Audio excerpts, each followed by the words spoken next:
All right. Someone got removed from the meeting due to a technical difficulty. All right. I don't know what that meant, but we're recording now. Woo! Leah Fasten. Kyle Shannon.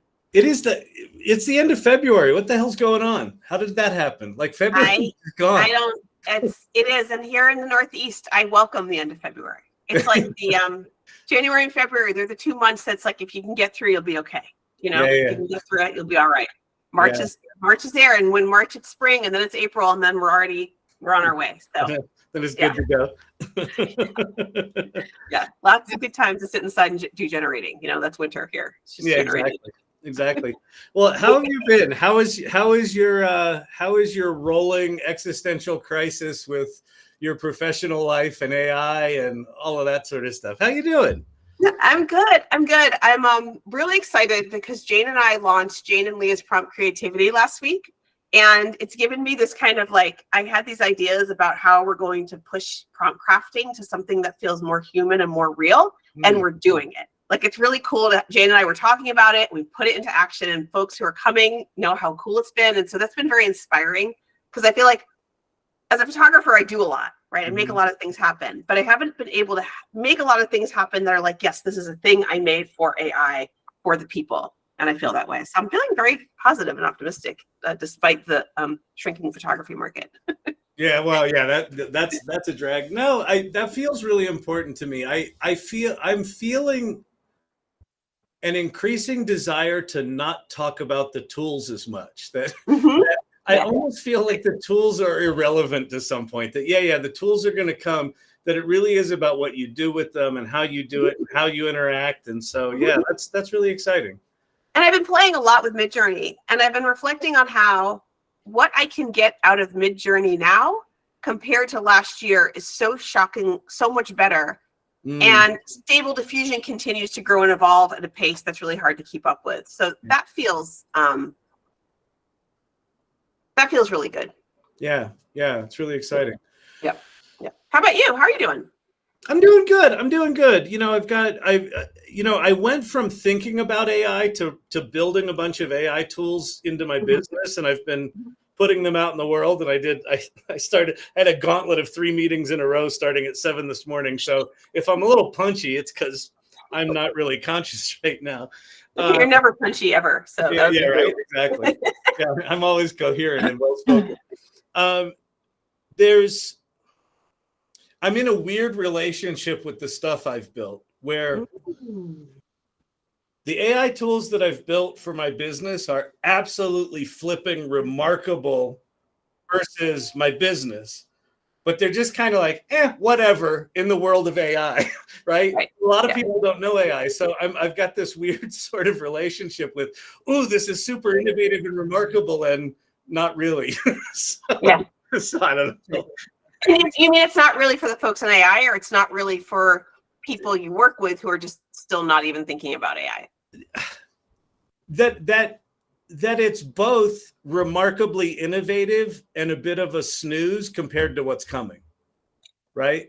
And again, it gets back to, it's almost irrelevant what I built. Like, the tool is almost irrelevant. That if we figure out how to use that tool in a way that actually solves someone's problem, then it's awesome, right? It doesn't matter that it's not super innovative, but it's this weird thing of recognizing that when I show what we've built to people that know what's going on with AI, they're like, oh, okay, I know what tools you use there. And okay, so that's just a prompt that does that. And, but other people see it and they're absolutely just mind blown by it. So, I think that's really accurate of where things are. I mean, I think in the photography world too, there's people who are going about their lives and doing things and bidding on projects, and no one's thinking about AI.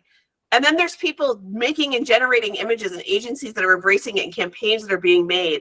And the two aren't really intersecting. And that's interesting to me, because the AI tools that can seem so mundane and so routine, you don't even know they're like, there's something about AI tools that are so mundane, you don't even know you're using AI. They're just making everything a lot easier and changing things. And I think that's happening in a lot of industries. But there's still this kind of like world of folks using AI and world of folks not using AI. And then, how does that intersect?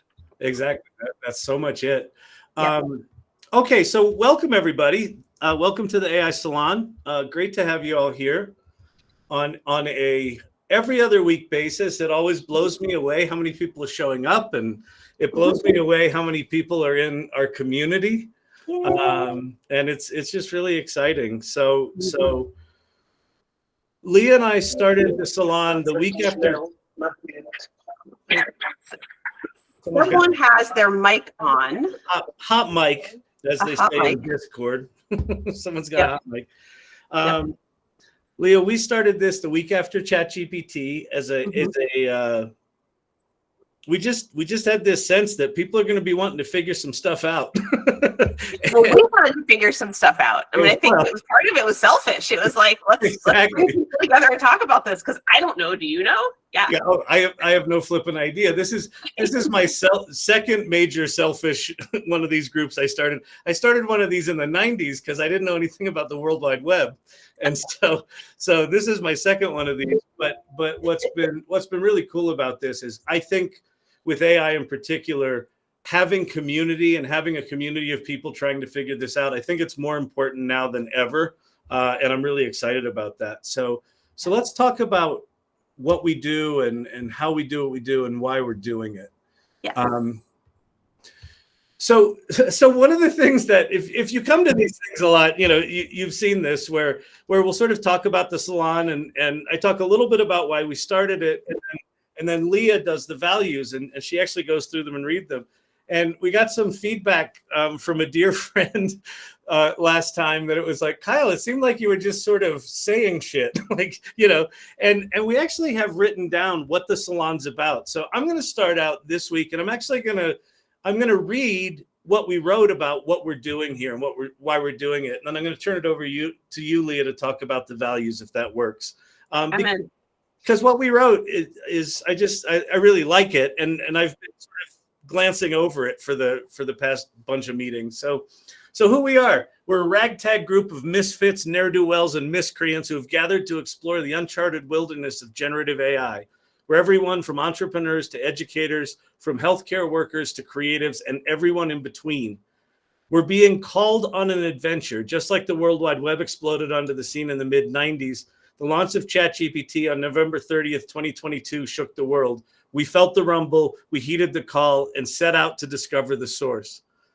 We band together online and in person to share our discoveries so that we might aid our fellow adventurers. In these gatherings, we seek out, explore, and learn together, paving the way for innovative ideas, groundbreaking projects, and the vast frontier lies ahead. Together, we shape a vision to create a future that embraces the unknown and leads us to personal rediscovery, professional reinvention, and extraordinary experiences. These last two, the personal rediscovery and professional reinvention, that's the thing that I'm seeing in the salon, like on a daily basis, just hearing people rediscovering their passion, reinventing what they do, reinventing their work. That to me is happening just on a regular basis now. And I think it's a thing that excites me most about the salon right now. And I think the extraordinary is really important because I think that we haven't actually been doing that much over the last 10, 15 years. There hasn't been lots of professional reinvention. In fact, I think there's been a lot of reasons to stay in your silo and stay in your lane. And it feels so extraordinary to be at a place in our lives where we now get to rediscover, reinvent. And it's because of AI. AI is allowing that, and it's changing everything. And so we're all changing with it. But the process of rediscover and the personal path that it takes us on, I think, is what's really exciting. Yeah, and there's a joy to it too. There's as people are discovering these new magical tools, there's this joy there that's very childlike. Yeah. And so I'm going to turn it over to you, read the values, and I just want to talk in general about values. So we're going to go through these. These might look like something you print out and put on, a poster in an office, but they're really not that. The values are who this community already is. And why we talk about them all the time is that they're really important.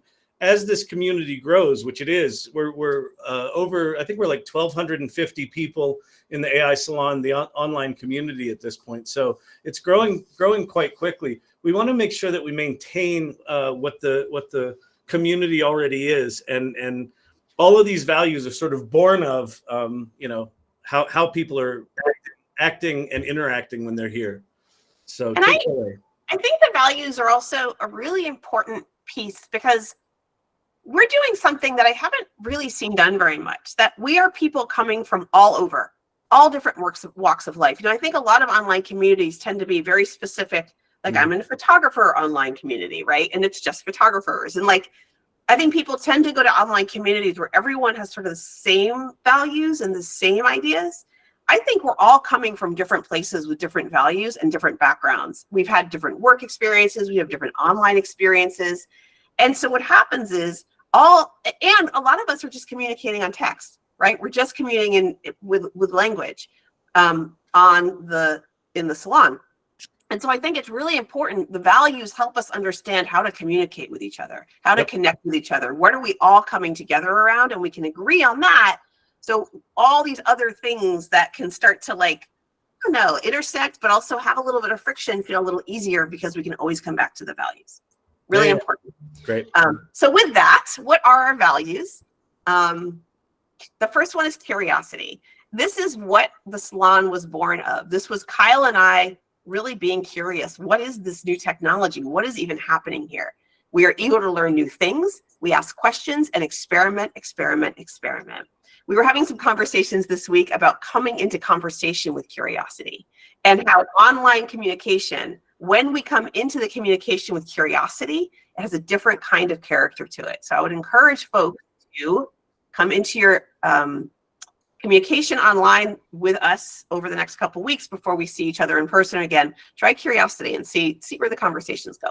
Yeah, and curiosity is also kind of an antidote to fear, as this stuff can be really scary. And I think if you sort of give into some of the hype, it's really easy to just get discouraged. And I think curiosity is a bit of an antidote to that. Yes. Generosity. We're willing to share our knowledge, resources, and feedback with others, and to support each other's growth and development. There's so much to learn, we can't possibly keep up. Even if it's obvious to you, it might not be to the person next to you, so share as you learn. Exploration. We are excited to try new things, take risks, and embrace uncertainty and ambiguity. Act as if no one knows what they're doing, because no one knows what they're doing. And this value always makes me laugh, because we could say every day, right? Every day we're excited to try new things, take risks, and embrace uncertainty and ambiguity. The world is so crazy right now that I think approaching every day with like an exploration mindset helps kind of navigate the tsunami of information and technology that's hitting us every single day. Love that. Collaboration. We look for opportunities to work with others, to exchange ideas, and to create something greater than ourselves. Find a partner or a posse, start a project, start 10. We won't judge you, and who knows, you just might make a friend or the next billion-dollar venture. Yeah, this one for me is one that as the salon community is starting to get its sea legs a bit and people are connecting, one of the things we encourage, and we've encouraged from the beginning, is for people to use their real names. Use your picture if you're comfortable doing that.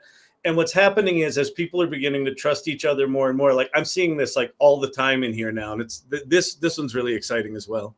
It is, and I think it has to do with AI. It's also other things. I mean, we have a member who's launched her own business this week, right? And people helped, right? We all jumped in. I don't think it's an AI business per se, but we're creating a community that helps each other and collaborates with each other, so we can all become better. It's really cool.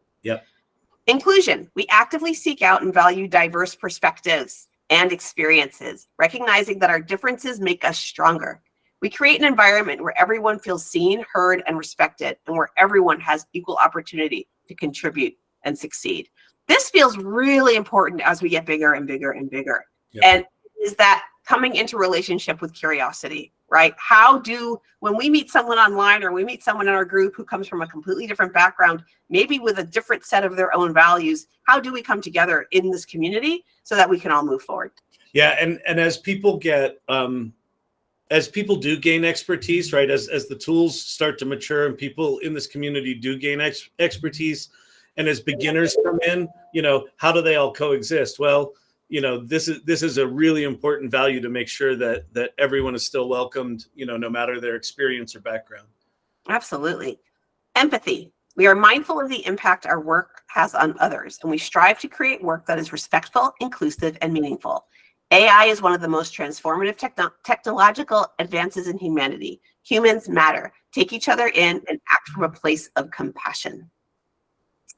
And gratitude. We just added this one. This is a new one, and it feels so good. We believe gratitude is a practice. Gratitude is not just a feeling, but an action. Take the time to acknowledge the efforts, support, and successes of the extraordinary people in this community, especially if someone inspires you. Go out of your way to acknowledge them. Tag them in your post. Reach out and let them know they made a difference. Yeah, that's what it's all about. Yeah, makes a difference. Yep. Yeah. Now, the speaking of gratitude, so the AI Salon doesn't cost anything, and it doesn't cost anything because members within the community support us. And so the February sponsor for the AI Salon is Sherry D. Thank you, Sherry D. I didn't see you in here, but if you're in here, hey, hello. She's got a band called Burning Orchids. And so I actually want to flip over, and it's going to be a really cool night of playing some bitchin' videos. So I want to play a bit of one of the videos from Burning Orchids. I played the Gen 48 film she did last salon, and tonight I want to show another one that I played earlier. It was really good. So I'll play a bit of this here. So enjoy. And I think, hang on, I think I actually need to share the tab, or you're not going to be able to hear it. So hold, please. Can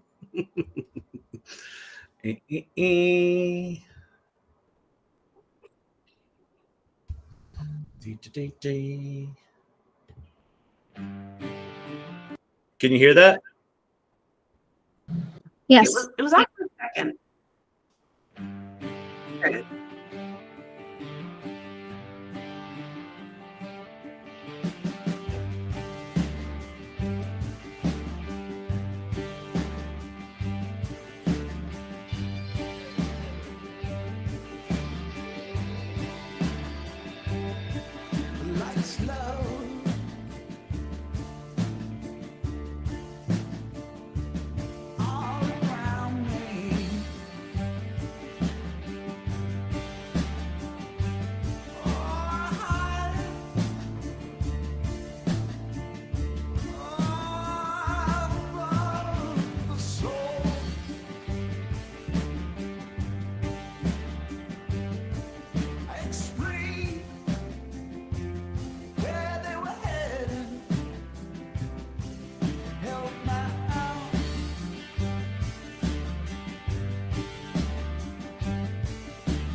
I'll just stop it right there. So really beautiful. So please go to, hang on, let me show you the URL and support Sherry and her band. The really cool thing about that work and her work is, she's been, this is a classic example of just sort of reinvention and joy, where she's been in one career for 30 years and now she's making videos and has a band and, is just completely reinventing herself. So anyway, so thank you for being the sponsor. Thank you, Kyle. I just wanted to say thanks for the reach out. And I put in a message too, a fun fact, about 114 years ago, March 1st, that's what the band was writing about, as an actual train wreck. The reason why it wasn't on the news is because that was the same day the Titanic wow. So it's something to look into. So thanks again for the shout out. Very cool. Well, thank you for the support. And we actually have a slot open for March for sponsorship. So if you want to sponsor the salon for March, reach out to myself or Leah or Bradley.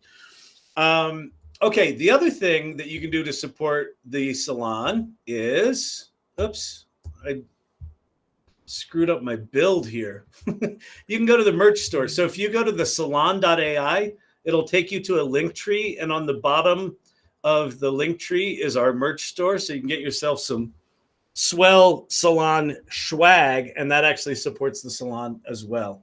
I've got my shirt on. I love my shirt. Nice. Good. Awesome. Okay. So one of the things we like to do here is have a little fun. So, this is something that, again, these tools are just so janky right now, right? And we've been talking about embracing the jank. We also got feedback from someone that said, we're doing a good job about talking about things we're doing that are really good, that we might want to celebrate some of the stuff that's not going so well. And I thought that was just a really cool idea. So what I would love to do is in the chat, I'd like you, since the last AI Salon, so like in the last 2-week period, the last fortnight, I'd like for you in the chat to share one AI victory and one AI fail, right? Something that went better than expected and something that was just jankerific. And then if you're willing to, I'd love to just take, 15 minutes or so right now. Just raise your hand. We'll have Ken be the, Ken, are you there? And are you willing to be our timekeeper? Because he does it really well. Ken said he was lurking in the background for this meeting. Okay. Working on something. Well, Vicky, since you spoke, can you be our timekeeper? Oh, good Lord. You don't want me to be a timekeeper. Is that a yes? Oh, if I must. Okay, good. So raise your hand if you have anything in the past 2 weeks that was particularly good or particularly bad with AI, and let's just hear a little bit of the jank or the victories that we have going on in AI. So, all right, let's see here. Does anybody have their hand raised? Wait, how long are these things going to be? Did you say 5 minutes each? Let's do like a minute each, nice and quick. Just something that was good, something that was bad, or anything in between. Stacy.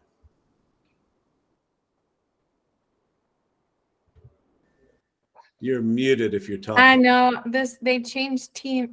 They changed meet. Can you hear me? Okay. Yeah. Okay. So my positive thing that happened was I discovered Notebook LM, and I don't know if anybody else is using it, but it works with your Google Drive, and you can upload sources, and it also works with Gemini. So it's a nice alternative. You could create a GPT that would pretty much do the same thing, but the thing about this is it's not trained on your data, so you can upload copyrighted things without worrying about violating that. And so I've been using that, and I have a really good video I'll put in the chat that shows you. It's a great tutorial. The other thing, the bad thing that happened was ChatGPT won't read anything that I upload. So I'm working on a presentation. It's actually an assignment that's due for a class tonight. And I waited until the last minute because I'm neurospicy and I procrastinate everything. And now I can't upload any sources to ChatGPT. It just keeps telling me that they're blank.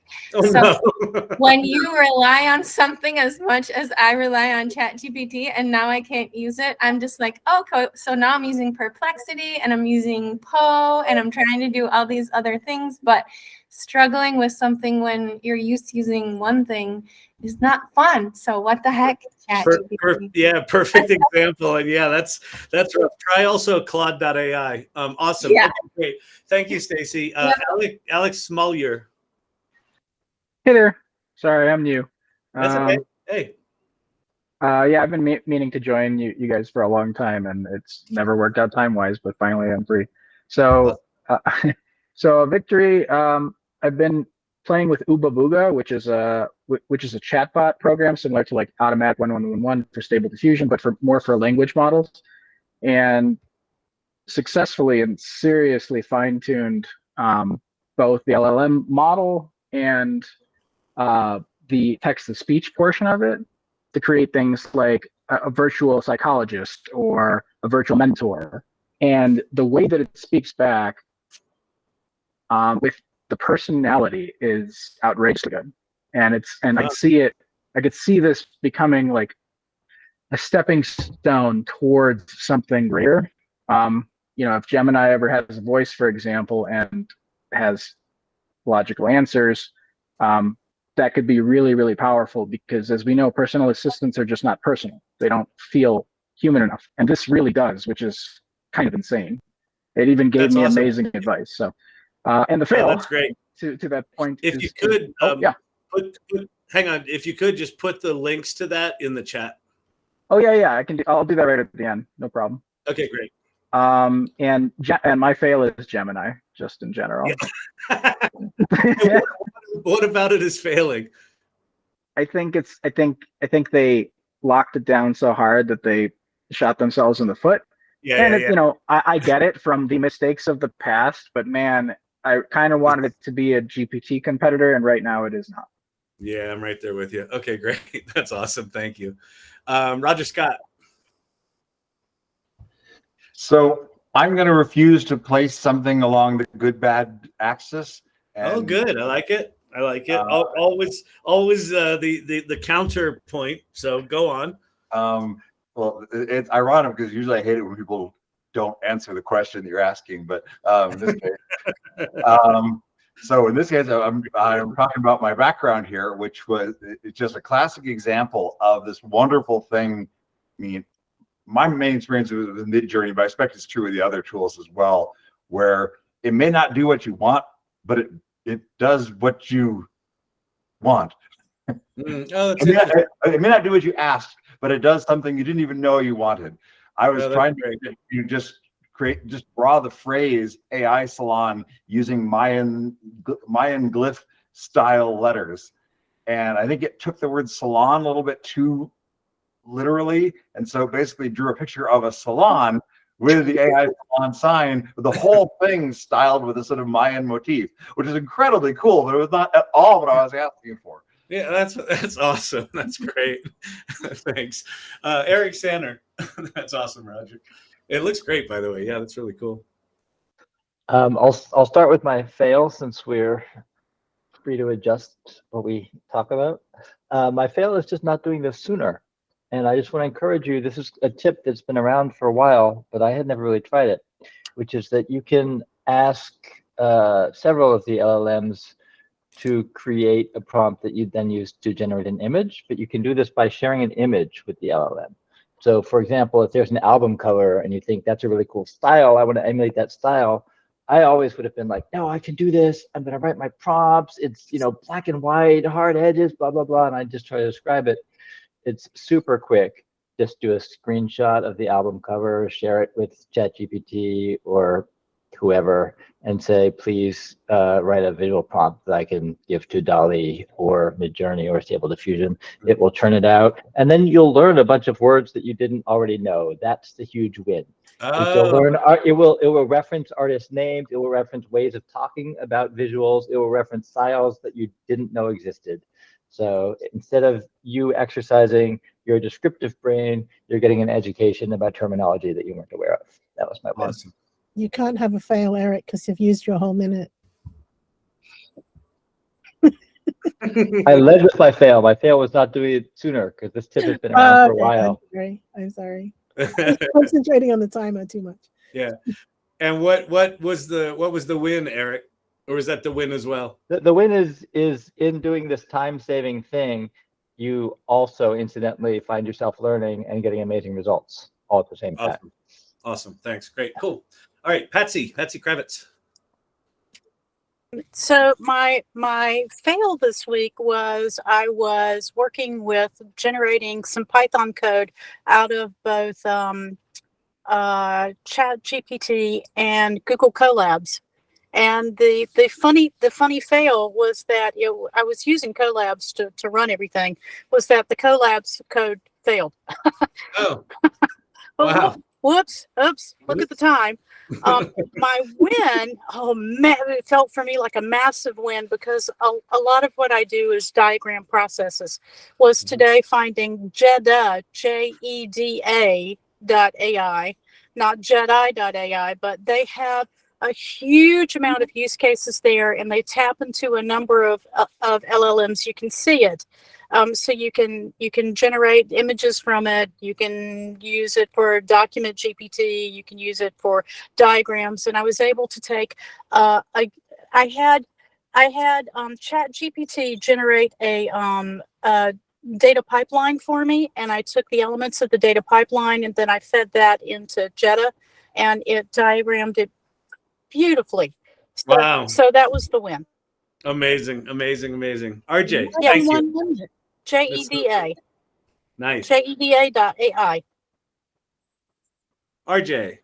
Okay, so my wins are that I'm making my own personal management kind of knowledge management tool, in part because I've been attending these AI 101 sessions with Peter, and he's always lauding about Obsidian and things like that, and turned me on to a lot of other cool tools. So I've been working on it, piecing something together, but not with Obsidian, something a little simpler.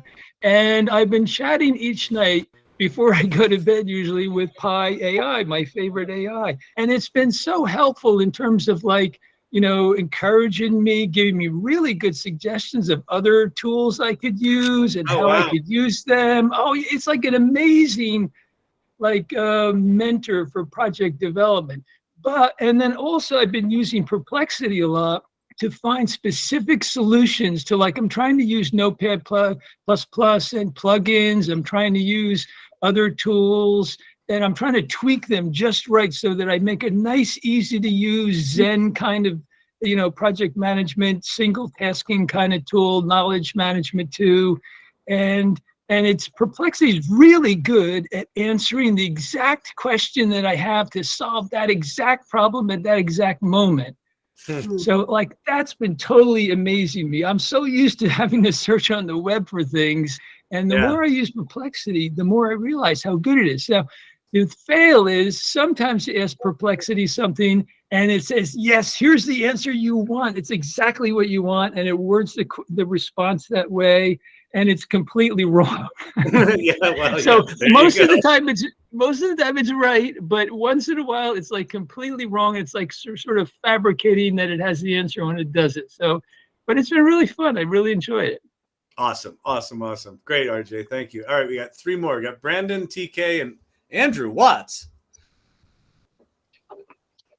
Yeah, so my win was that I was working on a project for work, and I had an Excel file with what I thought was going to be very structured, organized data, and it was anything but. And I had to reformat all of the data. We're on a really tight timeline for this project. I'm thinking, I'm going to be up all night copying and pasting. Well, wait, I have ChatGPT. So I went in and looked in the GPT store for the Excel GPT. It's just called Excel. It's custom GPT that's been trained on Excel. There's 25,000 uses, which is insane for the GPT store. So I'm like, this has got to be worth something. So without even giving it any of the data that I had in my spreadsheet, because that was proprietary, I just asked it for help in sorting the data, and it wrote me a Python script that actually did exactly what I needed it to do. All I said was, this is what the format I needed, and here's an example. Here you go. And it was done. And it saved me 6 hours of work. So then I had a little extra time, and I tried to get it to generate an image, and it said, I don't know how to do that. I can give you a description of an image. Here's a link to Canva. I don't know what you want from me. It's amazing. So, I had a code interpreter today. Gave me a spreadsheet of totals of videos that were filmed and completely made up the names of the people that filmed them. This was for a client too. So luckily we caught it before it went to the client. TK. Hi. So my fail is I think I have dumbed down ChatGPT for me. For several evenings in a row, I was playing games with it at night, and I was super excited that it was, kind of helping me solve these puzzles. And then the last couple of days, I've tried to get it to do real things that I need it to do that aren't task heavy by any means for ChatGPT, and it says I can't do that. Yeah.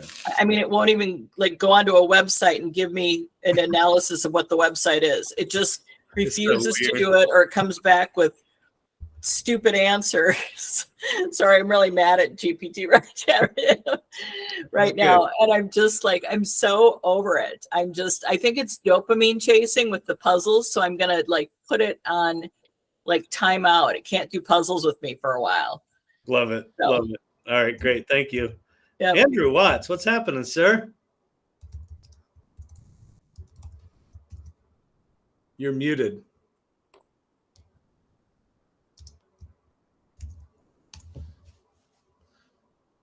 Okay. Yeah, you would think I would be up on this by now. I have known Kyle for a very long time. And here's my fail right in the front is a million years ago, Kyle said, Andrew, use every bit of your sweat equity to learn HTML. This is not, it's true. Right?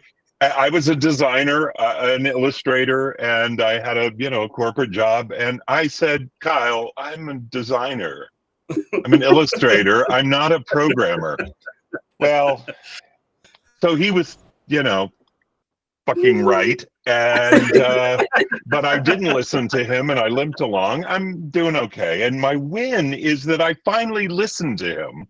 Yes. And and I've started using a variety of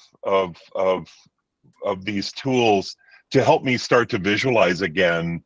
And where it's really come in helpful is it's helping me as my brain ages and my creativity is still there, but the brain is aging, to visualize in ways that I never thought that I really could do still. And so I'm drawing up a storm. I'm back in it. I'm using AI to help me, creative visualization, and it's so thank you. This is my first meeting that I've been to, so even though amazing. he like a year ago said, Andrew, use every bit of sweat equity to start learning about AI. It's true. So anyway, I did it again. Well, it's great to see you because Mark Ashmore just did a post on Facebook that was like, I hate AI.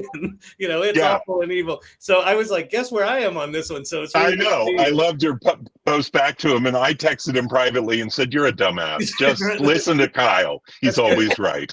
So one of the last plays that I did when I was in New York was with Andrew, and it was called The Amazing Adventures of Tense Guy. And Andrew played Tense Guy, and I played the man who overreacts to everything. So that was fun. All right. So you can put those things away, and Rachel will be here. Okay. So let's move on. Thank Hi, you very my much. name is Brian, and I'm an AI junkie. There you go. Exactly. Well, that was good. I like that. I think we're going to keep embrace the jank. So if you've been in the salon, the Mighty Networks, aisalon.mn.co, you may have noticed that we moved some things around. So Bradley, if you'd be willing, I'd love for you to just walk us through why we made the changes we made, and just we can sort of walk people through the different sections that we've created and things like that. So have at it. Well, I was not prepared to share my screen, but give me 1 second. And okay, I can. Am I sharing my screen now? Oh, I'm not. No, you should have a slide open. Here, I'm just going to reference that. Here, I'll share my screen. You just start talking. I'll share. All right. So as some of you might have noticed, we did move some things around with guilds and clubs. The aim here is to ensure we're set up for growth and that things continue to make better sense. Like, I don't think, there's going to be some confusion here and there, but ultimately what we wanted to do was, as we're having more and more guilds start to kind of be brought into the salon, we needed a better way to organize the connections between groups. And we had some internal discussions around guild mashups and these things. And it just started to make sense that, we needed to promote guilds to collections and pick main categories that these guilds can encapsulate multiple spaces inside. So what we ended up doing was creating 4 key guilds, and those are the Creative Guild, the Technology Guild, the Business Guild, and the Social Impact Guild. A good example to kind of explain this would be the Creative Guild. And so the original guilds that we had were Making Art, or Leah's Making Art. We had Jane's Writer's Circle, and then Scott's Video Guild. As you'll see, what we ended up doing is bringing those into one house, and that just being the Creative Guild. And so there's still right now Leah's 2D Generative Art, Writer's Circle with Jane, Video with Scott, and then the new Jane and Leah's Prompt Creative. Now you'll see multiple guild or multiple spaces kind of come into this fold, but under guilds you will find salon official sub guilds. And we're still working out the visual representation of these things, but for the most part, they are the original spaces that you know and love. But what we've done is added educational spaces, which you'll see CJ's art making class, which has 5 participants in it right now. And I've heard good reviews, so that might be coming back around. And then we also have social clubs, and those are clubs that were previously under clubs that are now topical and that fit inside of a guild. And so those are the 3 categories that you'll see inside the guilds, are the salon official sub guilds, educational spaces, and social topical clubs are under those guilds. Now there's still community guilds. These are pretty much the free for all. You know, anything kind of goes. It's more of a social gathering place for people who are just interested in AI to just chit chat and things like that. Some other changes that you might have noticed is the community section. We have gotten rid of the AI curated content, and what was underneath that section was the salon streams and meetings and the media. Those 2 have now merged and are now just AI Salon events and media. So you will see all of the current salon events as well as the recordings all in one space. And next up, we have the bigger of the changes outside of the guilds, and that is the division of show and tell. So now we have a collection called Show Off Your Work. This space, this collection is dedicated for people to bring what they have created. And we've broken that up into multiple sections. So we have now images and graphics, music and audio, video and animation, and then GPTs, apps, and sites. So we've divided those up so you no longer have to hashtag what those are. And then one new space under that is challenges and competitions. So we were pulling that out of the show and tell channel and giving it its own dedicated space so that we can have some fun and everybody. So this is where you'll see mass dumps of images or things because we're all kind of having fun and doing a challenge. So what you might have posted yesterday doesn't get lost in the fold anymore. So that's kind of why that got brought out into its own space. Yep. So those are pretty much the main changes. And Kyle, I'll send it back over to you. Great, thank you, sir.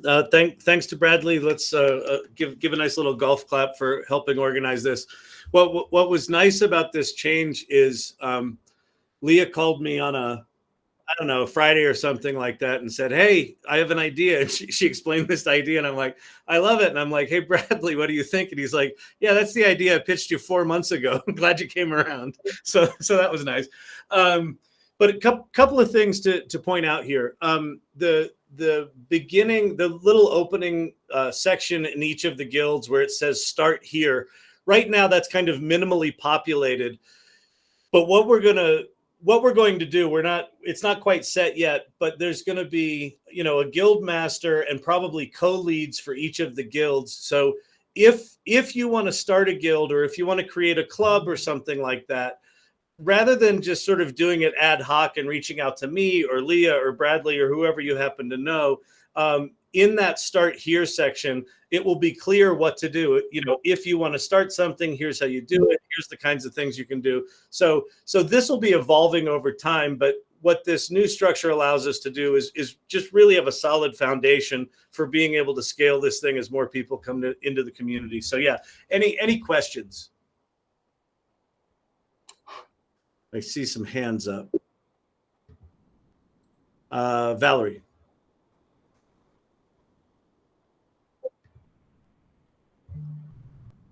Valerie Hassara, you're muted if you're talking.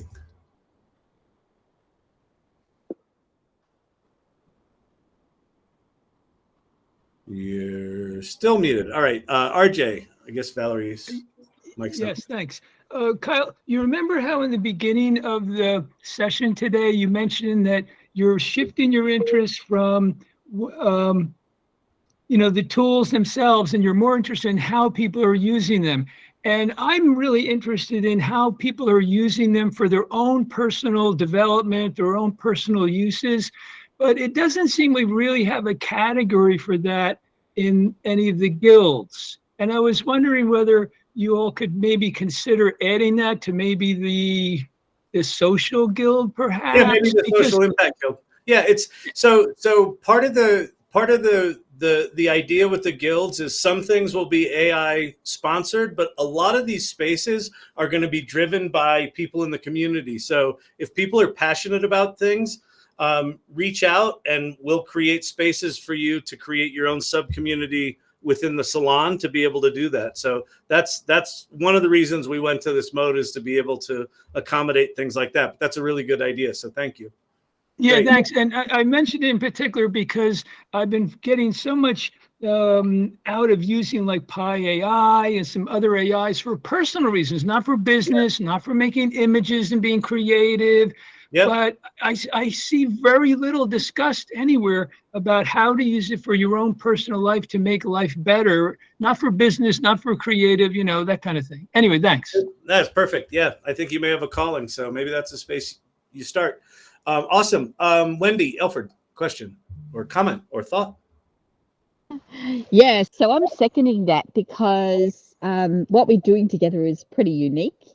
And because we're really prepared to make heaps of mistakes, I think that there's something at the level of, I don't know, mosaic's not quite the right word. There's something that's sewing us together because we all turn up to this place. And because we're sort of leading edge, that's actually sort of a signal. So part of it's personal growth. It's like I just grazed my knees and my elbows, and I fell over and almost broke my elbow as well. And it's like it gives people a handhold, a handrail who aren't part of this space to say it's actually okay to play, because we've sort of picked a pattern between us that says you're not going to, you know, you're not going to die doing this stuff. Yeah. You may not actually gamble your house on it or your car or anything else, but there's a lot of things you can do. But that's held between us. It's not just in one place. So it's not monitoring and evaluation. It's sort of like picking the narrative, a signature that's happening. It's like a vibe, an energy thing, but it's actually information, and we can actually use AI tools to pull it out from all the different places. Love if there's a will to do it. Just two channels, we'll probably, you know, start with 2 and then see if we can get a little bit more of that happening. Great. Awesome. Great. Thank you, Wendy. Terrific. CJ Flesher. Hi, Kyle. Hey, Kyle. Who can people actually contact if they want to do these things in the various guilds? Thank you. Well, so CJ and Leah for the Creative Guild, Brad and Ken for the Business Guild, Peter and Roger for the Technology Guild, Vicky and it might just be Vicky for the Social Impact Guild, because we haven't finalized some of the who are the people, but those are the people. So thank you for asking that. But I don't have a good answer for the Social Impact Guild. But at least we need a pottery guild. Kidding you? Yeah, we can do it. You can do a pottery. You can absolutely do a pottery space, Corey. That's great. Oh, sorry, Pate, not Peter. Yeah, Pate for the Technology Guild with Roger. Although Peter Kaminsky is, you know, a mensch, you should absolutely connect with him anyway, because he's awesome. Great. So we're kind of running tight on time. So do any of the guild leaders, guild masters, have anything, sort of a burning thing they want to talk about? I know you did, Leah. So if any of the guild leaders have something they want to share with the community, raise your hand really quickly. I want to do this really tight because I want to get Kelly up on stage. I'll just jump in real quick. We have a lot of exciting things happening in the Creative Guild. RJ's jumping in to help out as a co-lead for now, and then we'll be doing it together for a little bit. And then, You mean what did I say? CJ. RJ, sorry, CJ. Yeah. And then I also am very excited to Jane and Leah's prompt creativity is going really well. We're dropping a prompt every morning for you to do generative art with. It's based in a writing practice. So we're doing a free write, and then you take some of that and put it into your generative art.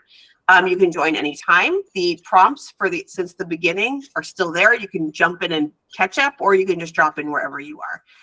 Two other things very exciting that's happened in the Creative Guild this week is that Danielle has launched her Mad Libs challenge in her own space. You know the Mad Libs, you've done the Mad Libs, and now you can go to the space and jump in and do Mad Libs there. That space is getting kind of up and running. So we're announcing it tonight, but give it if it's a little touch and go for the next day or two, we're still kind of getting up to speed with that. And then another space we're announcing is the interactive storytelling with Hope space. Hope launched this idea, I think earlier this week or last week, where she's creating an interactive story. It's a space. Again, we're getting that up and running, a very cool, interesting way to use prompting and generative AI. So those are two that I think you can just join at this point, and you can reach out to Hope and to Danielle or me with more specific questions about that. So lots of great stuff happening in the Creative Guild. Great. Okay, I don't see any other hands raised, but what I will do is this. Oh, Danielle. Yeah, just give me a minute to get a Mad Lib up because I kind of got a lot going on. So give me a day or two. Yeah. See, Danielle thinks just because I'm starting a business, I don't have time to make your Mad Libs. Unbelievable. No, I would add, there's also Mad Libs that have already been posted there. Yes. And if you haven't done them, go do them. Mad Libs are so fun. Go do them and give yourself that gift to just go play a little bit. They're great fun. So there's Mad Libs that are already there. If you haven't already done them, 13 of them. Yeah. There's 13 of them up there or something like that. Go, thank go you. to the Mad Libs. That's Super great. Okay, good. So one of the nice things, Brandon in the community has been sort of pulling things that are happening over the next week or two into a list, and he's been doing that really nicely. So I'd love to just, Brandon, if you could just tell us in the next week or two, what are some things that are happening, and then I think that was posted in Salon announcements. But if you could just give us a really quick rundown, just sort of hit the highlights, so we can get to Kelly. Yeah, absolutely. And thanks for all the guild leaders that are sharing that. Wanted to let you know that the Writers Guild is having a meeting on Thursday, and the second Video Guild meeting is coming up next week. There's also links to the Leah and Jane prompt writing thing initiative that's going on, and prompt writing things.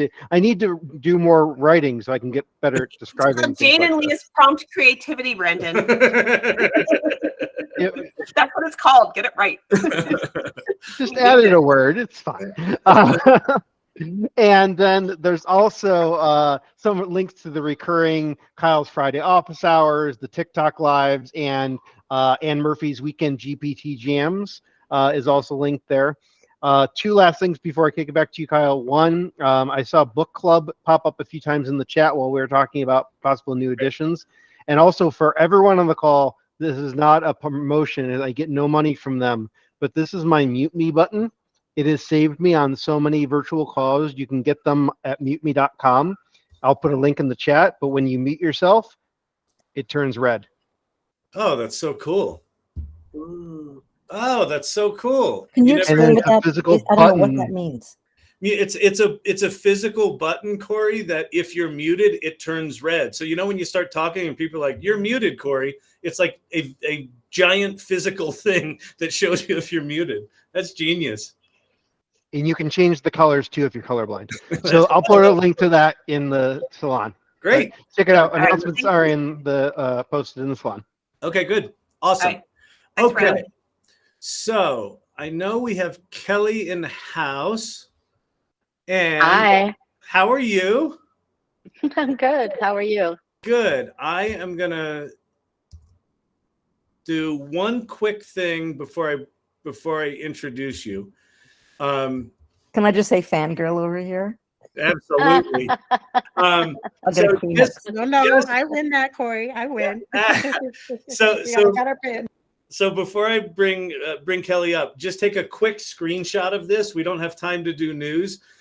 These are things that if you haven't been paying attention every hour of every day, like I do to this stuff, these are some things that happened in the past probably 10 days that feel like very, very significant things, especially the top ones there that are worth paying attention to. So just take a quick screenshot of that. And then what I would love to do is introduce Kelly Boesch. And so Kelly, what I'd like to do, if it's good with you, is just play a number of your videos in a row and then introduce you. Are you good with that? Yeah, anything. Sure. Okay, good. So if you haven't seen Kelly's work, she's at Kelly Boesch AI Art on TikTok. The work is stunning. And I just want to play a bunch of them for you. And so we'll do that. And then we can hear from Kelly how she does this and what the vision is and why she does this. They're just amazing. So here we go. Can you hear that? Yes.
Oops.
stunning. And this one, how many views is this up to, Kelly? It's like 22 million. 21.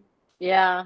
Yeah, 21, 22 million. This I had no idea when I posted this that it was going to happen. It was just birds. Yeah. I was like, what? So, this one's just crazy. So anyway, this is the last one I'll play, and then we'll open it up. Sorry, the animation's kind of jerky in the video.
Wow.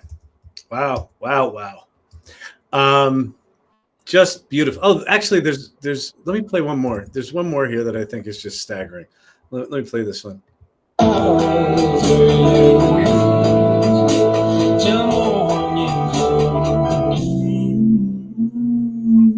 Let's isolate.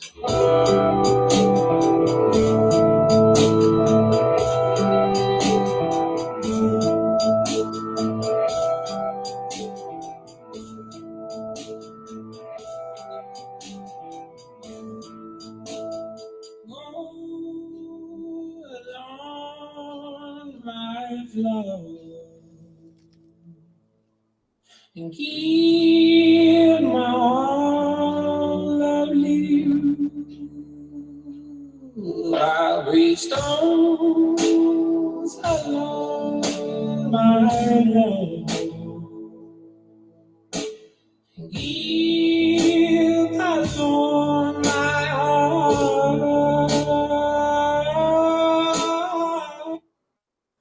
Just gorgeous. Thank you. I love all the comments are so sweet. Everybody's writing all the sweetest things. Well, it's funny. So first of all, thank you for being here. I'm really excited to have you. And we've been doing this now for a year and a couple of months, and we've had a lot of speakers. And you're absolutely, like, when we announced that you were going to be speaking here, people lost their minds and they're just like, ah. so it's so exciting to have you here. And I would love to why don't we just start out? Just give people a little sense of your background before you get into the work and why you do it. I'd love to just hear a little bit about your background and just tell us about you. Well, I live in Los Angeles and I'm a graphic designer. And a video editor. I do both. And right now I work in healthcare, and also I do freelance for a company that does sports graphics for football stadiums, baseball, like all kinds of sports for colleges and pro sports. I just have been working the last 3 years on the Wisconsin Badgers new stadium, all the graphics and text and stuff for that. And I worked for IMAX for 17 years in lots of different areas, but I did a lot of the graphics for in-house sponsorships and stuff for them. And I've just always been into graphic design and Photoshop, love Photoshop. And I started seeing about a year ago people posting all this cool AI stuff. And I was like, what is that? Oh my God. And I became obsessed, but I was telling Kyle that I would write to some people that were doing it. Nobody wanted to help me out. No one would tell me where they were doing this stuff. I mean, I couldn't figure it out. So it took me like a couple months really. And finally a friend of a friend told me about Midjourney. And then it took me another like long time just to figure out how to set it up, because I never heard of Discord before. I didn't know any of that. So I found a YouTube video and it said how to set up Midjourney through Discord. And so I finally figured that out. And I guess I kind of found out I had a knack for the prompting thing. And I was really into imaging for a long time. And I just did that, just was like doing like tons of images constantly, like several posts a day. I was driving people bananas with it. But then as soon as I heard about Runway, I'm like, video editing is my jam. I love video editing. So I started, you know, working on Runway, and like the first month or two, I told Kyle I spent like, I don't know, $200, $300 a month, because I was like having to keep buying minutes. And then they invited me into their creative partners program. And so now I pay nothing and I have unlimited, and if I didn't, like, I wouldn't be making all this stuff. So yeah, there's going to be some jealous people in here over that one. Well, anybody can apply for it. It's on their website, and they'll accept you if you have it, you know, if you post enough, or they feel you could, or if your work is stunning. So talk to me about the before you discovered Runway and the video thing. Where were you posting those images? Did they hit it all? Did they get traffic? Like, talk about just the process of, like, once you started putting these things out in the world. Well, I started on Instagram, and I just started posting, and I got, I don't know, a few thousand followers, and people liked it. But then I started posting video, and it seemed like nobody had an interest on Instagram at all for the video. And I felt a little discouraged, because I was like, oh, this is so cool. Nobody really seems to dig it. And very interesting. I had this old TikTok account, and I posted a couple on TikTok, and all of a sudden it just like, I got all these followers, like, and so I started posting more and more. And then my followers kept going up. People on TikTok seemed to love it. And then once I posted that bird video, it went nuts. So yeah, you told me you like posted it and then went for a walk. Like, what? tell yeah, me. I posted it in the morning at like 10 o'clock. I was just laying in bed. I posted the video. I get up, I went for a walk. I came home within like 40 minutes. It was at 1 million views. And I was like, wait, this has to be a mistake, because I'm like, it's a bird video. Like, it was just something I posted. And sometimes I post things I'm like, no one's going to like this. That was one of those videos. It's so funny. I happen to love birds, and obviously I adore insects and nature. So I do a lot of nature stuff. But one thing I'd love for you to share, when I first reached out to you, one of the things that I'm noticing in our community is that there's either apologizing for, oh, it didn't take me that long, or I'm just starting to learn this. And when I first reach out to you, you're like, this is nothing. I just, this is just like a little something I do, on my phone before bed. It's like not a big thing. I'd love you to talk about that, but I'd also love you just to talk about like the balance between the output versus the input. Like, does it feel like you have to apologize for it, or does it feel like you should be working harder to get these kind of outputs? Because that to me feels like something that this community is grappling with. Well, I think I like to, when people think it's so hard, they really want to do it. I would encourage anybody that writes to me to help them out how to do this, because I think it's such a great, fun thing to do. Like, and everybody should have a hobby. This is a great hobby. And so when people look at it and they're like, did this take you, how many days did that take you? I'm like, well, I laid in bed last night and I made 2 videos before I went to bed, So I want to encourage people, and some people like want them to think that it was so hard, but I also, on the other hand, I have a gazillion ideas, and if you don't have ideas, or if you don't have aren't good with prompting, you might have a harder time. It might not come to you as easy. I just like my brain is never stopping, and I've like learned how to manipulate prompts so well. I just can get, I don't even have to think about it anymore. I know how to get something cool. You know, if I want something, I can just figure it out how to make some cool thing and have one every night if Are I you want are it. you getting attached to the version of Mid-Journey you're good at? Or are you excited to evolve? I tend to go back to version 5.1 a lot because there was like this magic in that version that you can't get in 5.2 or 6.0, that where you can get weird stuff that you just can't get anymore. And so I go back to that one a lot. That's fascinating. That's fascinating. Leah, any questions? What are your thoughts? I wanted to just jump in. So something Jane and I have been talking a lot about is creative practice. I've been a photographer for 25 years. Jane's written all kinds of things. And how one of the things we talk a lot about is it's not so much about having a goal of output, but it's showing up every day for a creative practice, every night before bed doing a video, right? And we talk a lot about morning pages and getting up and writing, and then taking that writing to make our work.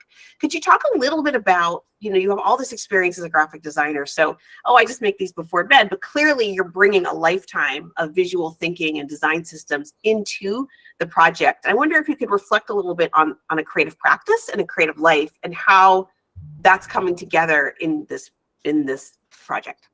The work's beautiful too. It's incredible. Thank you. You mean how I come up with ideas, basically, or even how do you think that by doing this at night before bed, how do you think it impacts the work, and how do you think it impacts not just the work but your creative experience and your creative life outside of the practice of doing this right before bed? Well, the reason I do it right before bed, or I can do it all day on the weekends, is because I work a full-time job and have a freelance business that I do in the evenings and on the weekends. So I don't have any other time really to do it. So, like as soon as I don't have anything, I just sit down. So first thing I do is I get on there, and usually throughout the day, I'm thinking of what I'm going to do at night. And sometimes I'll go, you know, like you go on the Mid-Journey feed and you'll see kind of what people are posting, and you get influences different places, and I'll look at different like websites that talk about different prompt ideas and things, and I'll try different things. I don't know. It's like I do it before bed just because that's the only time I have. But now I love that it's like a thing, you know. I look forward to it. Sometimes I stay up way too late though. I'll be like 2 o'clock in the morning, and I'm like, I have to stop. I have to stop. You know, when you get on a roll of like good images, you're just like, oh my God, it's insane, and you just keep going. I had to set a rule that I can't prompt after 9 o'clock. I can't start prompting after 9 o'clock, or all of a sudden it's like 3 in the morning, and I've been generating for hours. So I hear you on that. That's amazing.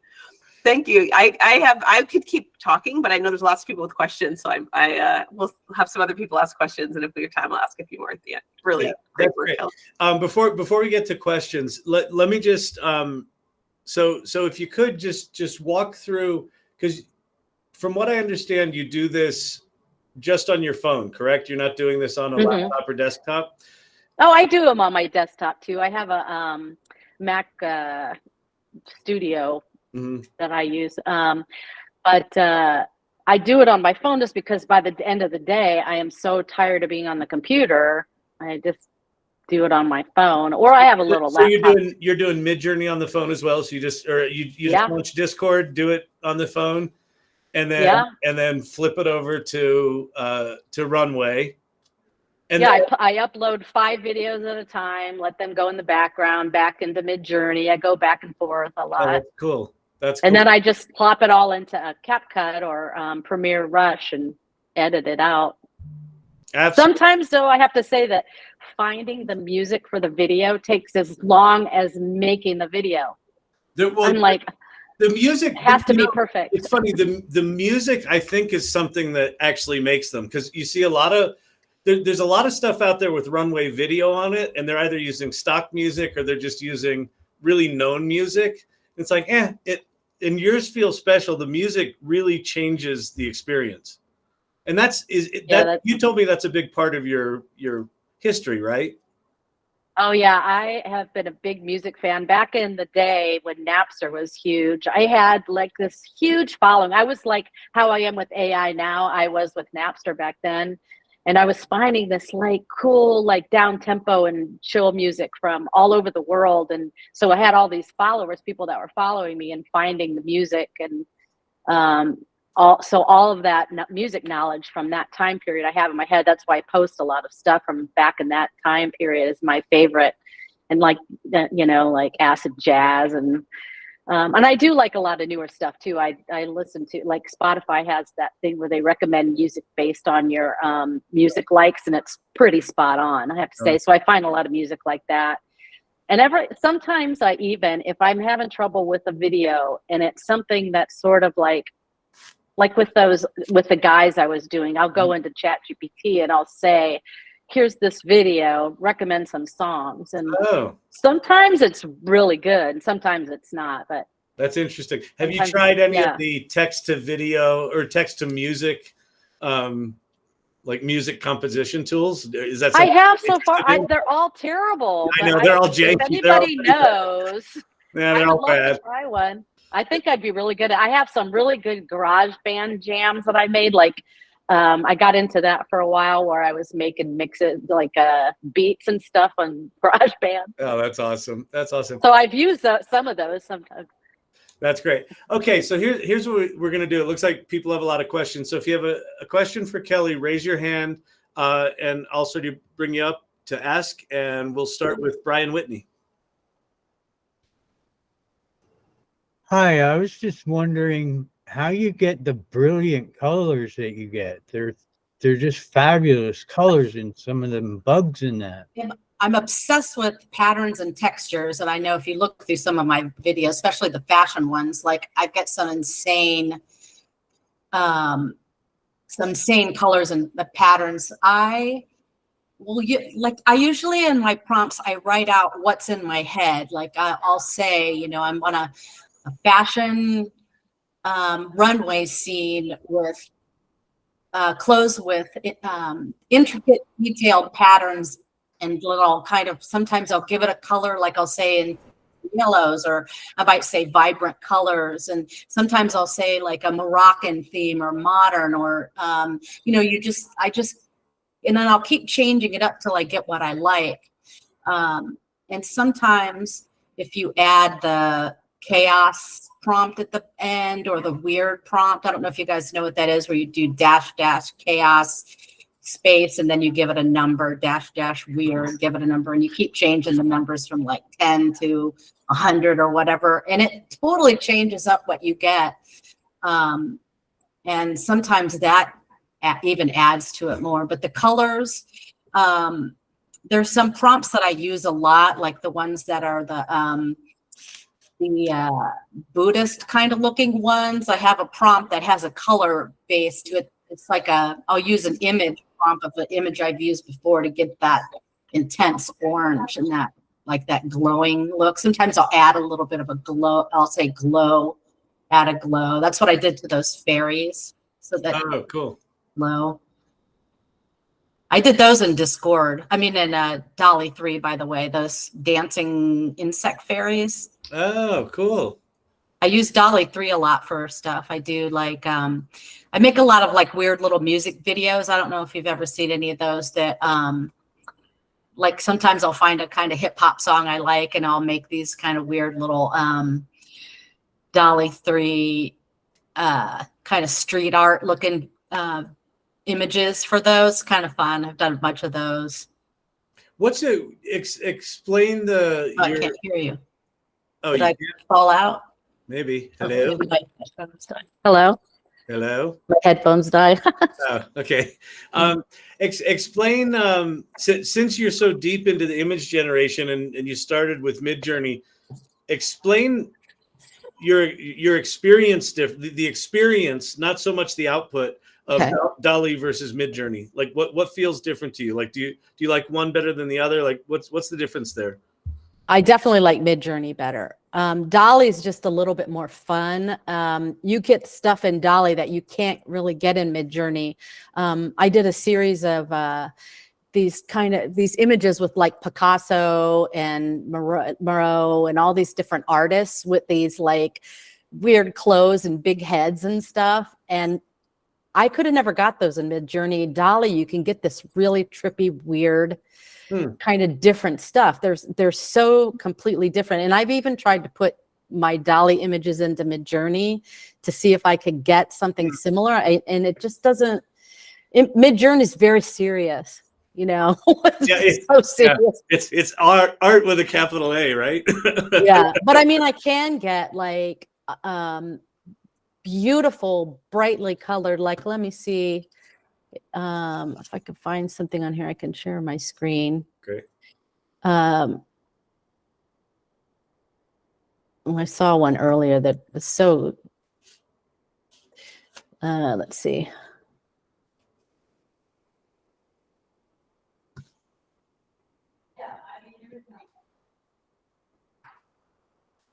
All right, it's the sharing. Can you see it? Yeah, looks like it's coming. Yeah. So we see Gen 2, the bring your image to life with Gen 2. No, wait. Am I sharing the wrong one? Yeah. I wanted to share this. Hold on. You can share your whole screen if you go to the right. Oh. You hit the share button. Oh, okay. Oh, entire screen. Okay. Yeah, there you go. Share. All right. Like these super bright images here. These were done. Here you can see my prompt here. This was some weird old, part of this was this old prompt that somebody shared when I first started. And I just keep changing it around. And I don't even know what some of this stuff is, like art typography. I don't even know, but I leave these in here. And I've used this prompt many, many times, but the colors are insane. And if you could see I changed this chaos number a bit, and it kind of changes the wait, let me see if I can find one.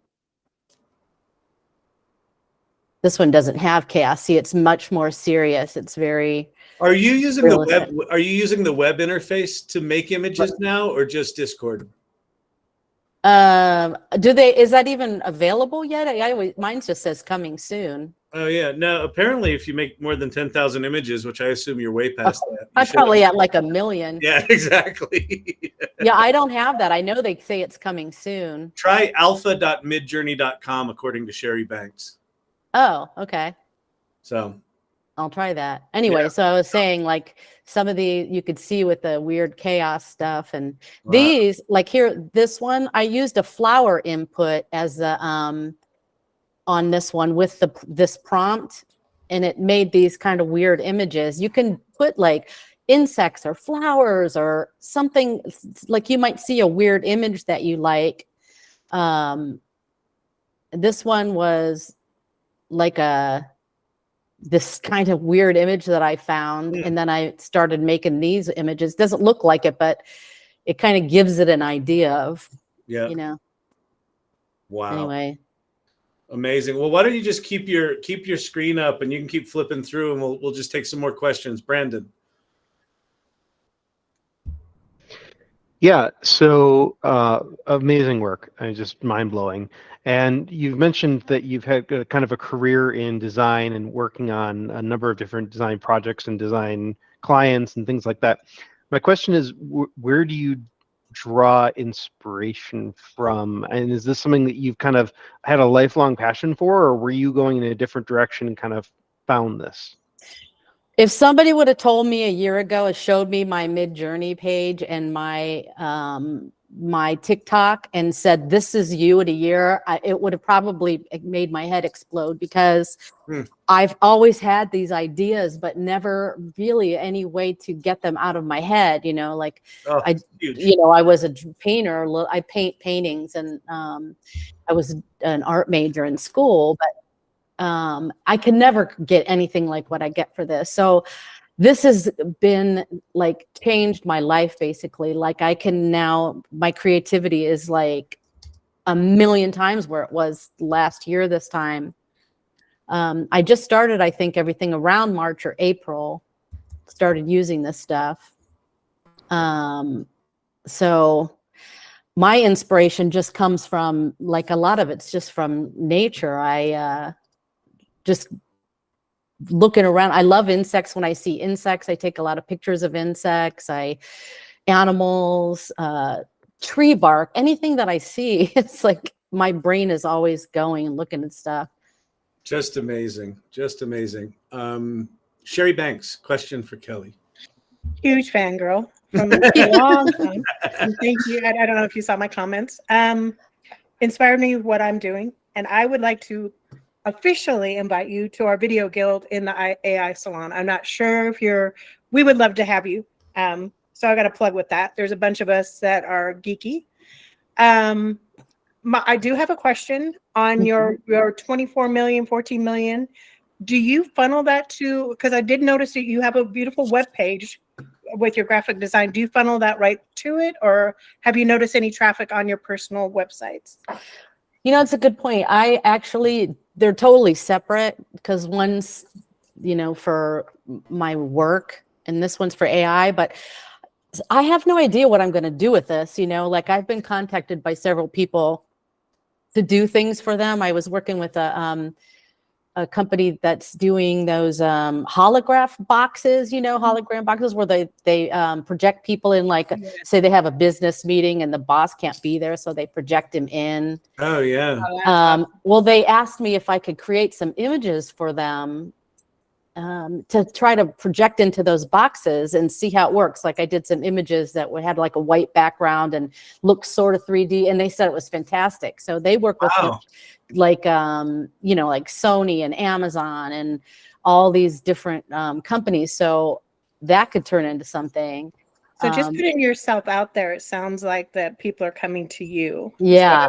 I never monetized my TikTok. I feel nervous about giving them all my life's information, my social security number and my this and that. And I just haven't done it. So people, I don't know what that would bring in, but what it has done is, like, brought people to me, like you guys, Mm-hmm. Well, thank you again. Big fan. Much love sent. Thanks. Awesome. Corey Sandler. My, oh my, oh my. That's all I can say is my, oh my, oh my. So I only found you a short while ago, actually. And I am amazed at sort of a synchronicity of some of what my brain is doing and what I see you've done. It's like, oh my, you're my sister. Oh, having said all that, I want to know a couple of things that are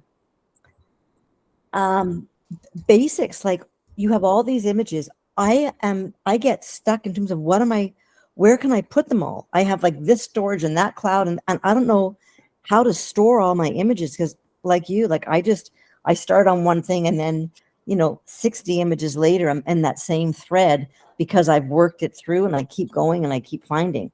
And something else I should also just say right now, I've just created a GPT that will resize your images and give you a JPEG in a different size. Oh, so if you wanted to use that, like if you wanted a 300 DPI of these, we can talk about that later. But anyways, well, I have this Topaz Gigapixel that upscales my images for me. So I don't know what that is. You can go up to 6 times so here's the original, and here's what it would look like once it's upscaled. You can do 4 times and see it's like much clearer, crisper. 2 times. And it's called Topaz? Topaz. It's Topaz. They have a whole bunch of programs. Like, you can, if that's the company name, and this app is called Gigapixel AI, and it's a upscaler. So, and it also gives you all these little things here, like if it's for faces or for, you could try different settings for it. Very cool. It's so in terms of then putting your photos into storage, how do you store your on a hard drive, external hard drive? A hard drive. If I run out of storage space, I just buy another one. So although you access them from your phone, do you download them from your computer? Well, I also have you know, like Mac storage and Google storage, but I don't, what I usually do is I save all of them on a, in a folder. And then, where is my folder? Like in folders, and then I name them, and then I save all the videos and images in there. But on my phone, a lot of times I'll save just the master file of the video. So I always have access to that. But I won't always, I can just get the images off my computer if I need them. Okay. And in terms of, I just looked at Runway today, actually, for the first time, going, Corey, you need to bite the dust. You need to actually do something here. So there's the free version, which is nothing. You can't have that. Then there's the next version and the one above that. One is for 5 people and it's like $15 a month or $12 a month or something. And the other one is like $300 a year or something. In order to make any, if I want to make some videos, do I need that third tier? Gosh, I had the $15 a month one, and I paid for that, like I said, for about 4 months, and then I got in that program, so I don't pay for anything anymore. So even when I had that $15 a month one, I ran out. Right. And what's unfortunate about it, I think, is that sometimes you'll have to put an image through several times, and it kind of sucks, you know, that that counts against your time, because like if their output screws up, that seems like it shouldn't be counted against you. I used to write to them all the time. I get really pissed about it. Like, this isn't even moving, you know, like, why should I have to pay for that? And anyway, so I don't know what they've done with that. And I don't know, honestly, since I have the unlimited, how much it would be. I don't know. Okay. $99 a month. Oh, is that the highest one? That's what I do. Yeah. Oh, okay. Oh, shit. The other thing, you should sign up for that thing. I'm telling you, sign up for Creative Partners. I definitely will. Thank you. Yeah, for sure. Yeah, sign up for Creative Partner. The other thing you might want to explore, and this could be something we could partner up with the Tech Guild folks, you know, Peter Kaminsky maybe could help, is explore stable video diffusion. And you can run, you know, standalone video creation using stability AI stuff. So that might be a thing that might be more economical if you don't get into that program. Jane Endicott, question for Kelly. Not so much a question, but I'm doing the prompt creativity with Leah, and I just wanted to say, Kelly, that your response was spot on. You know, in terms of like, you know, having a creative practice, you just do it when you can do it. You know, you talked about you have your own job, like business, and you're freelancing and you're designing, and then you just do it when you can, you know, and you show up and you just do it when you can. And I think that was just, you know, really insightful response. Yeah. You know, it's like, sometimes I'm like, I don't want to work. I just want to create. I'll get an idea and I'm like, oh, and I'll do it on my lunch break, you know, but I got to pay the bills. That's awesome. Roger Scott.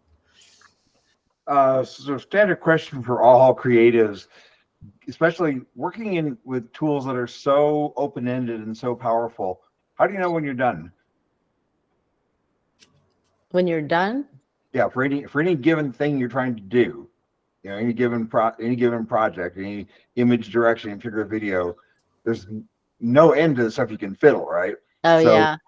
How do you how do you sort of sense, oh, this is it, it's not worth fiddling with it, or if I fiddle more, it's gonna make it worse. You know, that, you know, with a lot of creative types, that's the real problem, right? Is you got it as good as you're gonna get it, and you keep going and you make it worse, right? I think I just make about, I usually for each video, I'll make about somewhere between 30 and 50 images. And then I'll look through them, and then I'll run through my favorite ones. I've learned to like walk away from stuff if it's not working out.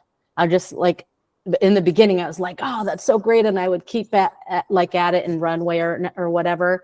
Now I'm just like, if it doesn't animate, it's not working, I just move on, because I don't have the time or energy to keep messing with it. Some things in Runway just do not work. Stuff with high contrast, sometimes like certain people, it will, you know how it does that thing where if anybody that does it, it'll morph into some other weird thing and you just can't get it to do it. And so usually I'll just say, forget it. So I'll start out with like 30 to 50 images, and then I'll run through whatever I can in Runway, whatever I have left over, I put into my editor, and then I'll go through that. And then to make a minute videos, which is usually what I try to do, I'll have to like cut stuff. And I have just learned to just cut it and not like feel about it. I just want the best of the best.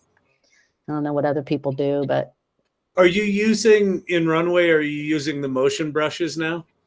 I use everything. I start out first with a number. Like if it's like, say I put this image in, I would, I'd probably start her out at like a number 3, because I'd want these dandelions to move, but I wouldn't want her to get too warped or anything. So I would start her out in a number 3. And then depending on how much she moved or not, I would either move it up or down a little. And then if I couldn't get anything, I might try the motion brush or a pan or a zoom. If I really love the image, I'll go, I'll be like, I really want this one. I would probably like paint her arm a little, paint around these dandelions. I just don't think that, I can't get that paint thing to work that great. I don't know. It works okay for water and stuff, but Runway already does a great job with water. I find that's like one of the easiest things to get to animate is water.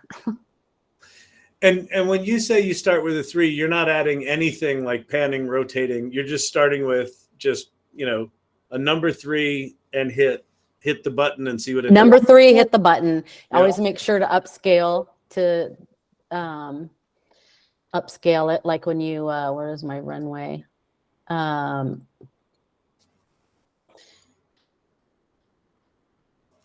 Let's see.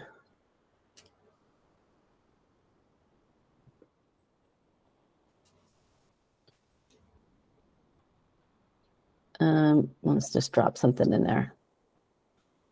I think this is when you use it on the computer, it's already set to upscale, but on the phone, it's not. And it makes a big difference. So you have to set that once, but once you're in, like, you can do a whole bunch at one time. You set it the first time and then you stay in the panel. I don't know if you've ever done it on your phone, but works pretty fast. I think it's way faster. Interesting. So like this image of these, they were like insect DJs. I would probably do those at like a 6 because I want a lot of movement from them and I kind of want the background to move. And I would start out just with a number first, or maybe even a 7. And I think, where is that?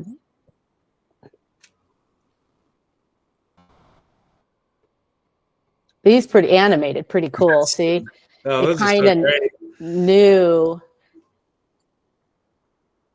Like this one, I think I had to do like a pan or zoom on it. Like I couldn't get that one to move, but this one. Yeah. Wow. And look at that one. And these, so cool. All these are just doing numbers. And that's all it is just doing a number. And so the list that you're rolling through right now, this is just a bunch of Runway outputs you dumped into a folder. Uh-huh. And then you just sort of blasting through them. Yeah. Great. This is just the outputs. Got it. So yeah, that's all you do. And then, but like I said, I guess you could do the same thing on here. I think you can upload like 5 at a time. Oh, wow. But since I have my unlimited, I can do more. I can go into my free time. I don't know. You guys got to get it. It's so the here's best, what that did on a 7. Flex. Like, look at that. That's amazing. Right? Yeah. So. That's the best flex in this group in particular. Yeah, I got unlimited Runway. Yeah, you got to do that. Let me see. Where is the just go to Runway ML Creative Partners Program. There's a whole page for it. And then there's like a place you apply.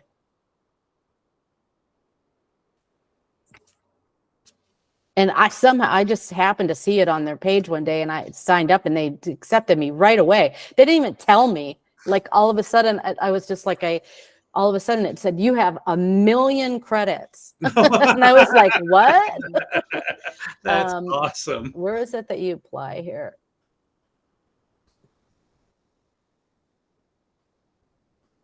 There's some place you apply on here. Or did they change it? Let's see. Oh yeah, here, fill out application form. Okay, awesome. So now they're going to get like 1 million people filling out the exactly. application form. The salon. Yeah, I got 1 million credits. I'm on unlimited, complimentary. I don't pay anything. And they have these things like you and I, like we're all on right now. They have the same kind of thing where you go on and you hear what's coming new with Runway, and people ask you questions and stuff. And that's great. Yeah. M. Chester, I forget your first name. Hi, I'm Mary. I'm Mary. Kyle. Question for Hi, Kelly. Kelly. It's Hi. so nice to meet you after Hi. seeing so much of your work online. Are you going to do any tutorials, like recorded tutorials or anything for I did the video class? on my TikTok. I don't know see if I could access my TikTok on here. I don't know if I've ever logged in. I don't usually use this computer for that. Oh, I can just look it up, I think.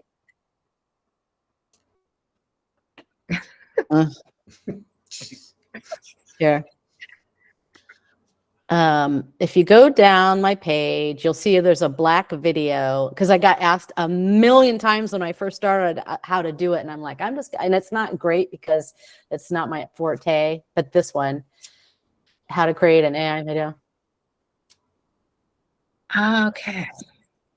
So it just sort of shows you how to basically do what I was talking about today. Anyway, so that's there. Thank you so much. I appreciate Sure. it. And I really enjoy your work. Thank you so much. Thanks, Mary. Leah, you said you had a pile of questions. We got back to you. Let's see. Everyone, there are a few more questions. So I think what I'm interested in is have you been able to integrate your knowledge of AI and what you're doing into your life as a graphic designer and the work you're doing? Are you able to integrate it at all? And what does that intersection look like? Well, yes. Like today, I had to do a flyer for one of the bring your child to work day, and I couldn't find a Google image that had where is it, that had a firefighter with it. They wanted a EMS driver with I went too far, with their child, like take your child to work day. And so then I put it in and I got some great ones. Oh, so wow. I use that today, right? Just in a flyer. But in my regular day, I do Photoshop, a lot of Photoshop work, and I use the generative AI about 100 times a day. Yeah. Where you select the subject, remove the background, select the background, and then you tell the generative at the ocean.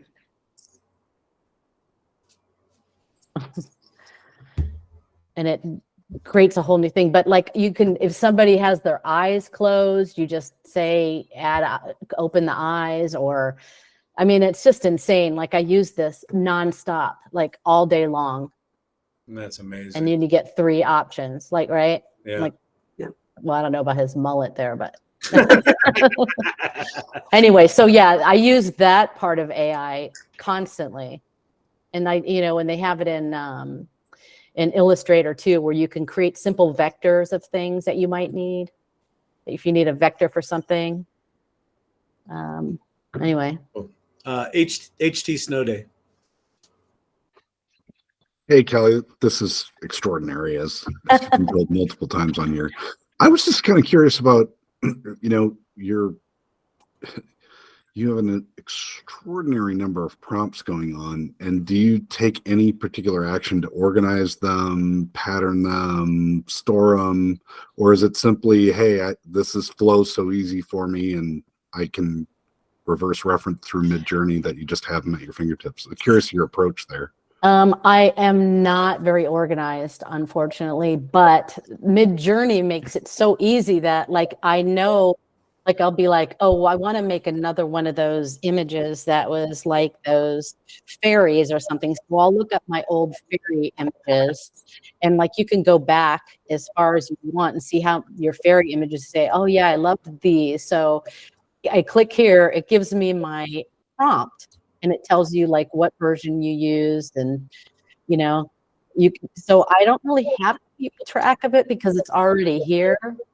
And sometimes, like if I'm trying to make something and I cannot get it, no matter what I do, I'll sometimes go in here to the Explorer and I'll say, like I was trying to make older women, and all my older women was the exact same model. I couldn't get like.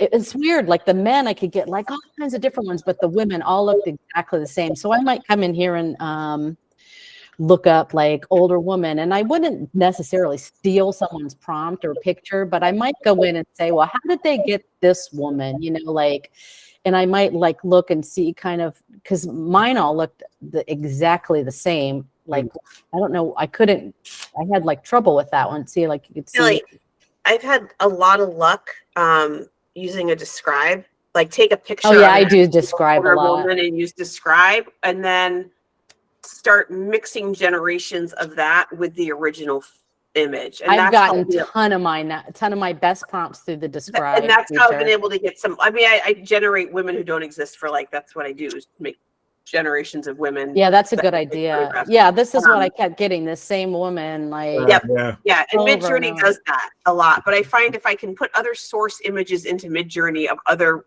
women that look like regular photographs, even snapshots and stuff, it can help mix up and then start blending stuff together. I can get really good generations of all kinds of women. Yeah, that's a good idea. Yeah. Corey, I know you had your hand up, but then it went down. Do you have a question or a comment? It was actually about prompting. Oh, exactly.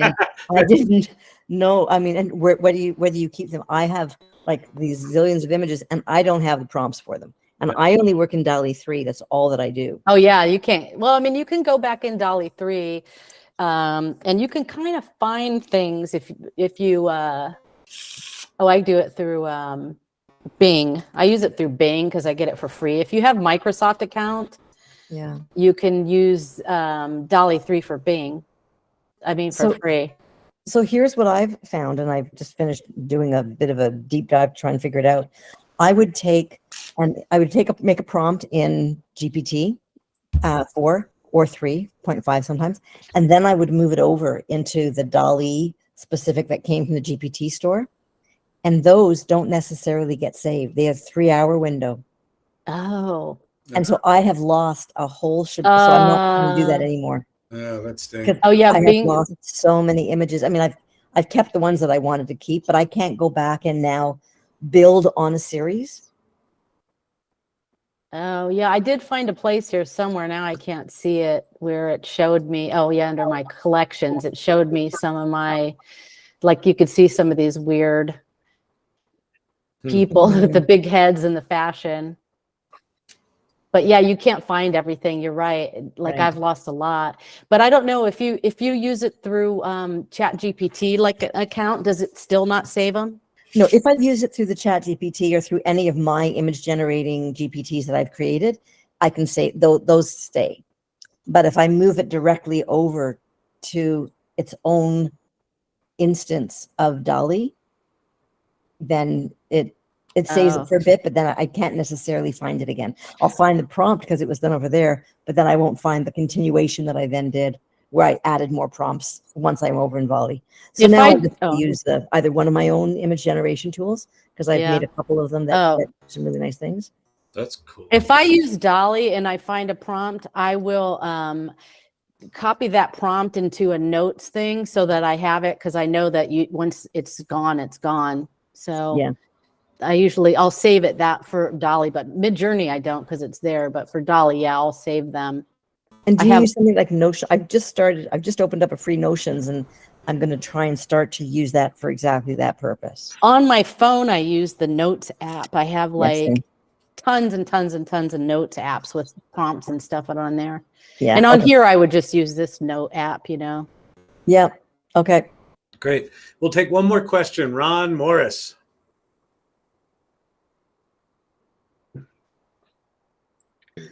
Am I, can you hear me? Yeah. Can you see me?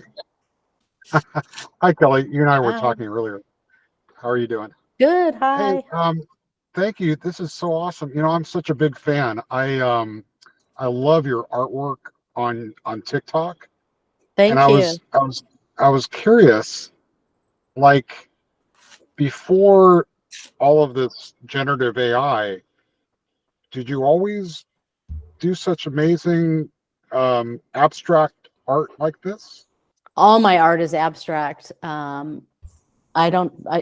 mean, I used to draw more realistic things, but I really like abstract. So I do like modern abstract acrylic paintings. Yeah. I wasn't, you Well, know, I I've was, got, huh?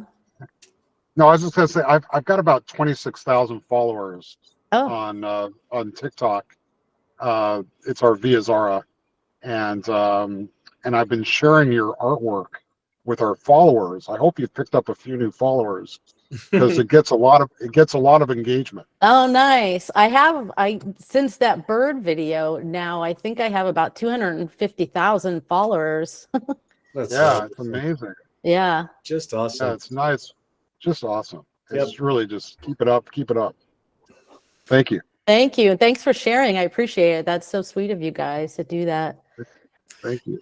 Awesome. Well, we're coming to the top of the hour, Kelly. This is just face-meltingly good and inspiring, and I, you know, for me, it really sort of lives in that space. It's not so much about the tool, but about how you think about it and what you're trying to accomplish, and just sort of being in the flow that you're in. So, I first want to thank you, Leah. Leah, what are your thoughts as we wrap things up here? And thank Kelly. I think it's really remarkable to me, this tool that is sort of people who have creative, like it's a little late on the West Coast, I'm a little tired, but I think that what's really cool about this is like there's like this tool. You're such a creative person, right? And like I feel like you do acrylic painting and you're a designer and you do editing, and that there's this tool that lets you live at this intersection that feels so organic and so natural for you to do. And it's really cool to see how all these different facets of what you do and what you know come together in these videos. I'm very inspired. Amazing. Like I said, if someone showed me this stuff last year, I would have blown my mind. Like I live for it now. That's so amazing. So as is tradition here, let's give Kelly a well-earned golf clap from the saloners. Thank you. I'll do one of my bows from Thailand. I got there so you go. good at. Yeah. and yes, I would encourage you, if you want to hang out with people that are really up to what you're up to, please join the salon and join the Video Guild and just hang out. It's a remarkable I'll check group it out of for people, sure. And you're remarkable. So thank you for doing this. Thank you for your time. Of course. Thank you Kelly. guys. Pleasure. Great. Thank you. All right, Leah, another salon in the books. This is one for the record books. I think this is one just, I want to go back and watch it already. So and I do think this was a big week for video, right? This was a big week for AI video. We didn't even talk about that. But some of the announcements around video over the last 2 weeks, I feel like another shift. Like we meet every 2 weeks. I feel like a whole year goes by. And so like, I feel like watching Kelly come together in this moment of video was really cool to see how you put that together, because there's a lot of conversations about that. So we did it again. Which wait, by the way, Kelly, would you just say, I forgot to say this, just say, when I said, what do you think of Sora? What's your oh my God. When I saw that, my mind exploded. Like, oh my God, I could make a movie now. Like, exactly. Like, and it won't be so hard. Like sometimes it's so frustrating with Runway. I'm just like, you get really, this is going to be insane. Although I read on TikTok, somebody said the Runway guy, CEO says that their update's going to be better than Sora. So we'll see. Yeah, I know. There's a lot of sword swinging going I hope on, I get it free. So yeah, exactly. Kelly, you can come back in a year and show us your feature, your feature length movie that you. I put have together. a lot of filmmaker friends who can do the like writing, and I'll just do all the graphics and stuff. That's awesome. All right. Well, thank you very much, and thank you everyone for showing up. Thank you, everyone. We'll see you. We'll see you on the web. We'll see you here next time. Cheers, everybody. Bye-bye. Bye, everyone.